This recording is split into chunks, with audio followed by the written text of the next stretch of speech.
سیدہ کائنات کی شہادت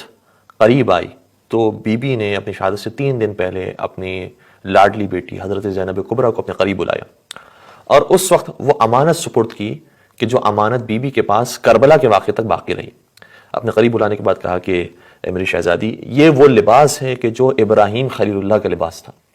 اور یہ لباس تم اپنے پاس محفوظ رکھنا، یہاں تک کہ کربلا کے میدان میں جب تمہارا بھائی حسین تم سے یہ لباس طلب کرے تو یہ لباس انہیں دے دینا، اور پھر یاد رکھنا کہ پھر حسین زیادہ دیر کا مہمان نہیں ہے۔ پھر ہمیں ایک اور روایت بھی نظر آتی ہے کہ جو اس لباس کی اہمیت کو مزید واضح کرتی ہے کہ جب روز محشر ہوگا اور آواز دی جائے گی کہ اپنے نظروں کو جھکا لو کیونکہ فاطمہ بنت محمد اب داخل ہو رہی ہیں، تو اس وقت بھی ایک روایت جو حتیٰ بعض کتب اہل سنت کے اندر بھی موجود ہے، اس کے اندر بھی اشارہ ہے، ملاحظہ فرمائیے گا کہ پیغمبر نے ارشاد فرمایا اذا کان یوم القیامہ نادى مناد من بطان العرش یا اہل القیامہ غضوا ابصارکم لتجوز فاطمہ بنت محمد، کہ اپنی نظروں کو جھکا لو یہاں تک کہ فاطمہ بنت محمد گزر جائیں۔